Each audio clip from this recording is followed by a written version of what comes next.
Buenos días. Les invito a ir conmigo a la palabra de nuestro Dios. Iremos a la carta del apóstol Pablo a los Filipenses, el capítulo 1, versos del 20 al 24. Y dice así la palabra de nuestro Dios: conforme a mi anhelo y esperanza, de que en nada seré avergonzado, antes bien con toda confianza, como siempre, ahora también será magnificado Cristo en mi cuerpo, o por vida o por muerte. Porque para mí el vivir es Cristo y el morir es ganancia. Mas si el vivir en la carne resulta para mí en beneficio de la obra, no sé entonces qué escoger.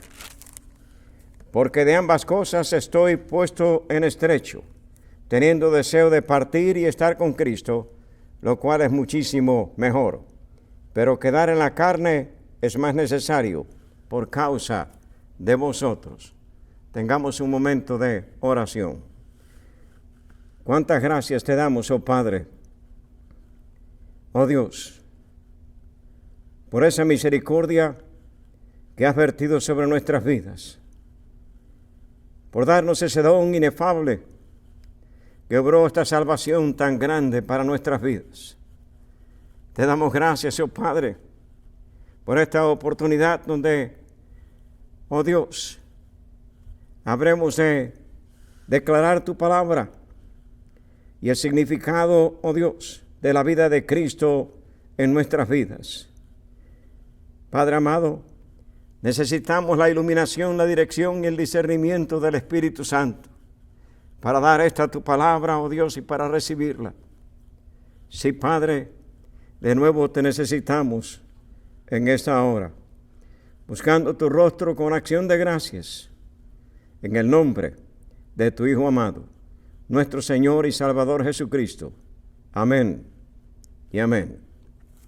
Mis hermanos en Cristo, el tema que nos ocupa hoy es la esperanza del triunfo, la vida que fructifica para la gloria de su Salvador. Estamos de nuevo en la carta del apóstol Pablo a los Filipenses. Esta es una de las cartas de la prisión.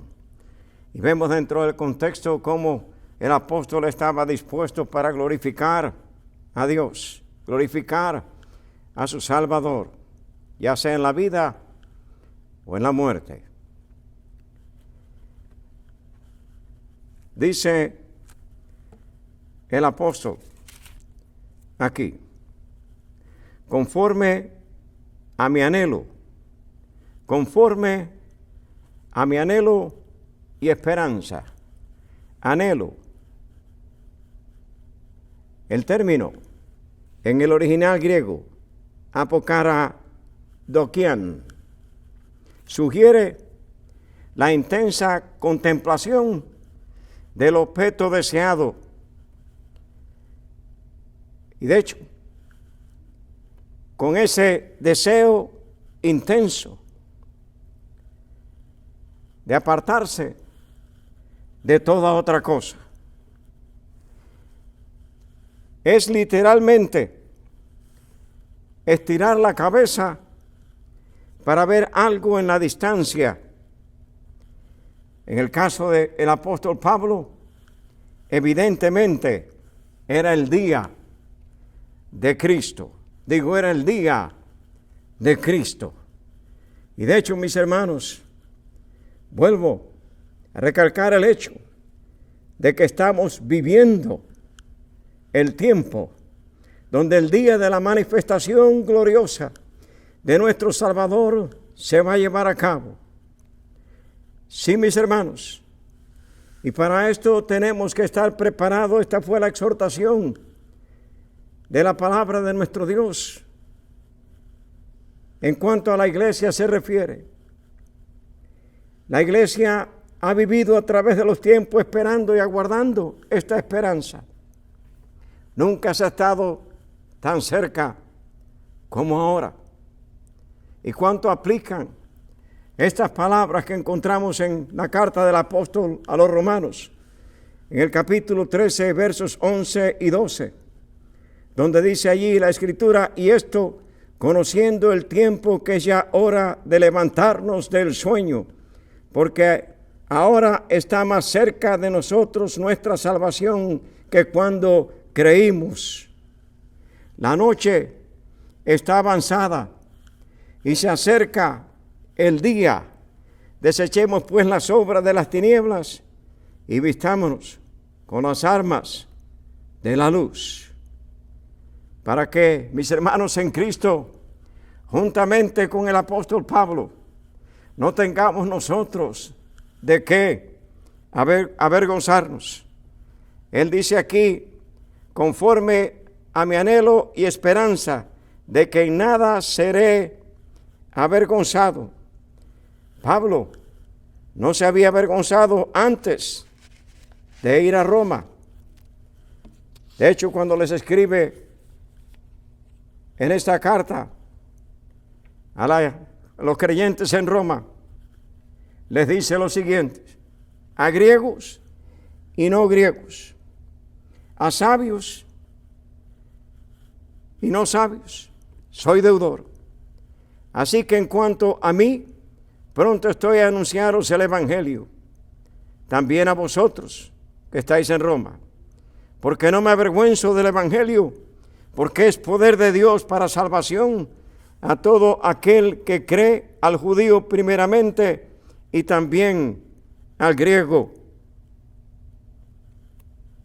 Sí, mis hermanos, es su firme esperanza que ahora no le faltará el denuedo para declarar este evangelio de la gloria de nuestro Señor Jesucristo.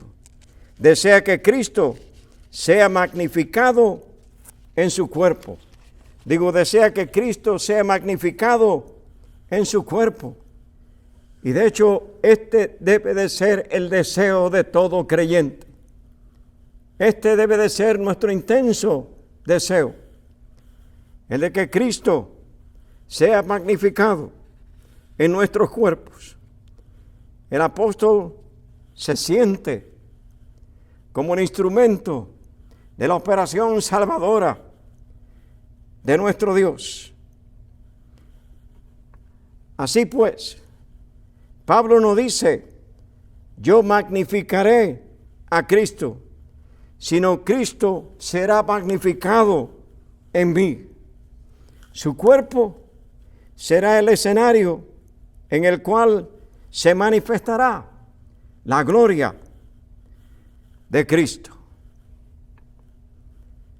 Esta es una exhortación para nosotros. ¿Recuerdan las palabras del apóstol a los romanos en el capítulo 12? Así que, hermanos, os ruego por las misericordias de Dios que presentéis vuestros cuerpos en sacrificio vivo, santo, agradable a Dios, que es vuestro culto racional.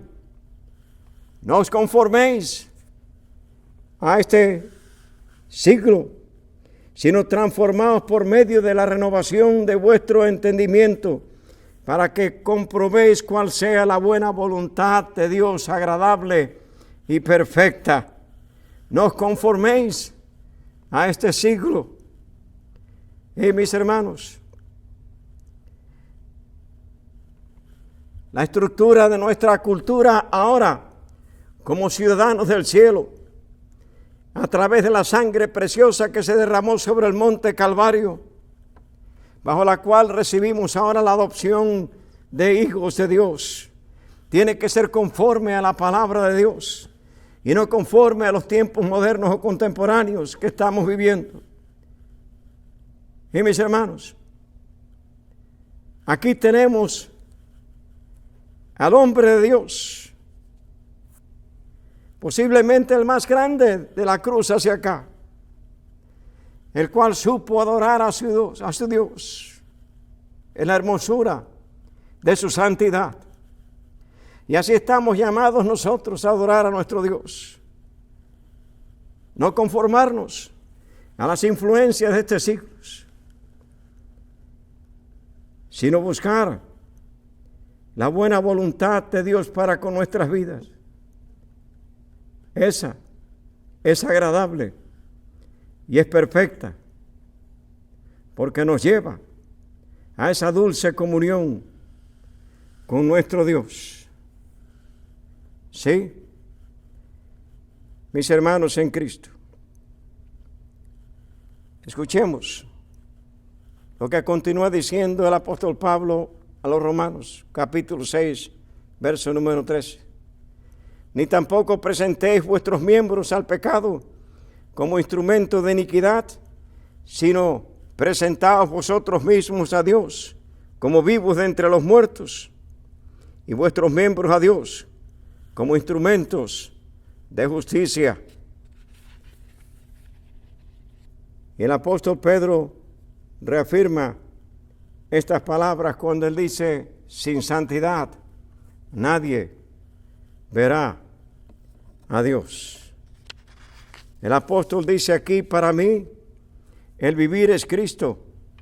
Significa literalmente la vida es Cristo. Y nuestra vida tiene que ser Cristo, debido a que vivir realmente es el sujeto de la oración. Se ha traducido de la siguiente manera: viviendo, viviré a Cristo. Viviendo, viviré a Cristo.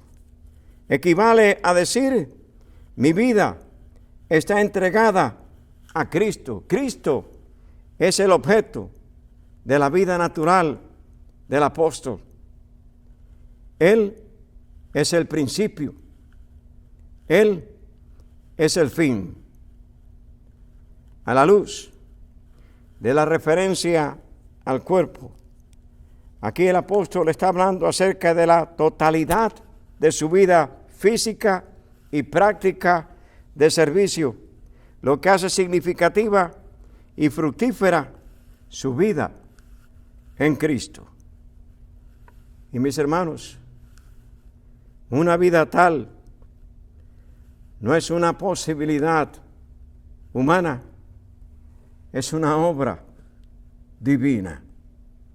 Digo, es una obra divina. Y esa obra se lleva a cabo en nuestras vidas a través de la presencia, el poder del Espíritu Santo, con el cual fuimos sellados en el momento en que creímos, y el cual es la garantía de nuestra salvación, las arras de nuestra salvación.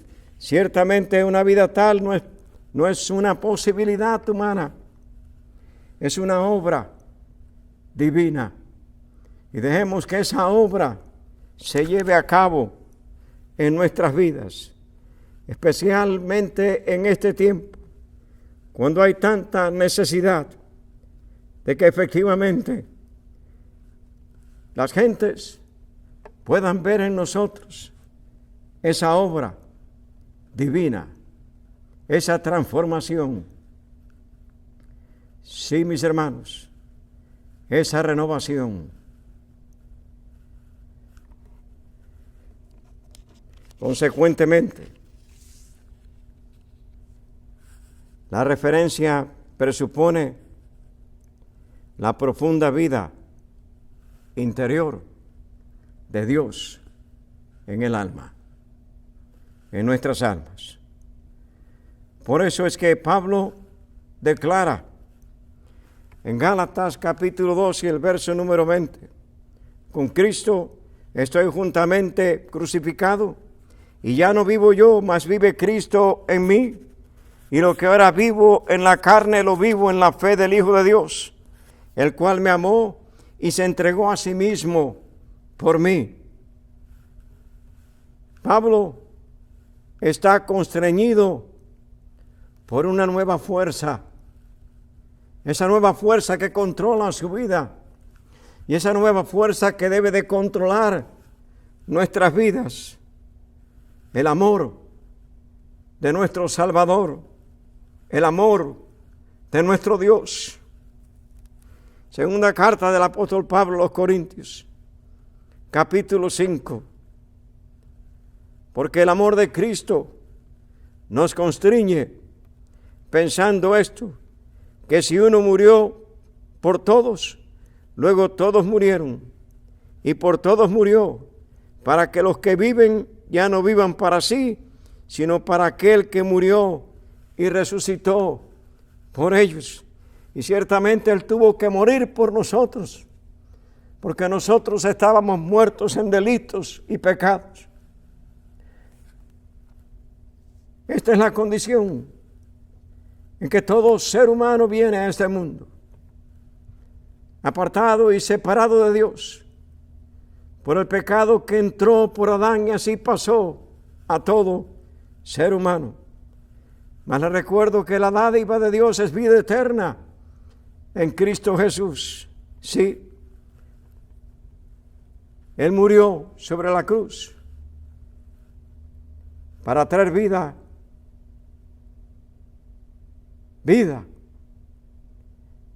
a todos los muertos en delitos y pecados. Y de hecho, pues, la vida, por lo tanto, solo se vive en total plenitud en Cristo. Porque como dice el Señor en su palabra, esta es la vida eterna, que te conozcan a ti, el único Dios verdadero, y a Jesucristo, a quien has enviado. Evangelio según San Juan, capítulo 17, verso número 3. Mis hermanos en Cristo, el apóstol Pablo parece estar diciendo: la presencia de Cristo es el gozo de mi vida. Ese es el gozo de su vida. El Espíritu de Cristo es la vida de mi vida. El amor de Cristo es el poder de mi vida. La voluntad de Cristo, la ley de mi vida, y la gloria de Cristo, el fin de mi vida. Y la gloria de Cristo, el fin de mi vida. Las palabras del apóstol: porque para mí el vivir es Cristo y el morir es ganancia. Mas si el vivir en la carne resulta para mí en beneficio de la obra, no sé qué entonces qué escoger. Porque de ambas cosas estoy puesto en estrecho, teniendo deseo de partir y estar con Cristo, lo cual es muchísimo mejor. Pero vemos el intenso deseo del apóstol de servir, mis hermanos, a la obra de nuestro Dios. El regocijo de ser instrumentos de bendición para las vidas que necesitan conocer esta esperanza, mis hermanos en Cristo. Para la vida que necesita fructificar para la gloria de su Salvador. Espero que esta sea nuestra determinación y que efectivamente el Señor les use para su gloria, y que usted pueda declarar con toda convicción y el deseo del corazón, así como lo hizo Él, Para mí, el vivir es Cristo y el morir es ganancia. Tengamos un momento de oración. Padre amado, gracias, oh Dios. Gracias, oh Padre, por esta tu santa palabra. Y gracias, oh Padre, de nuevo, oh Dios, por esa gracia, esa misericordia que has derramado sobre nuestras vidas. Abre nuestros ojos a la luz, oh Padre, que podamos contemplar, oh Dios, tu gloria, y de hecho manifestándose en nuestras mentes y en nuestros corazones. Que vivamos este tiempo de prueba con expectación y regocijo en nuestros corazones, oh Dios. Porque la total glorificación de nuestras vidas está cerca. Que nuestra mirada esté puesta en nuestro Salvador. Oh Padre, que estemos esperando y deseando ese día glorioso de la manifestación de nuestro Salvador. Sí, oh Padre, abre nuestras mentes, nuestros corazones, y te rogamos por aquellas personas que necesitan, oh Padre, esta salvación tan grande, oh Dios, que puedan ver en nosotros ese ejemplo vivo, oh Padre, de lo que la vida verdadera en Cristo es, oh Dios. Gracias, Padre. Bendice a cada persona que está escuchando. Bendice a cada hogar, oh Padre. Y que la paz tuya, que sobrepuja todo entendimiento, mora en cada corazón, en cada hogar, y oh Padre, en medio de nuestra congregación, la cual es tuya, oh Dios. Gracias, Padre. Buscamos tu rostro. Lo hacemos con acción de gracias y con expectación. En el nombre, por los méritos de tu Hijo amado, nuestro Señor y Salvador Jesucristo. Amén y amén.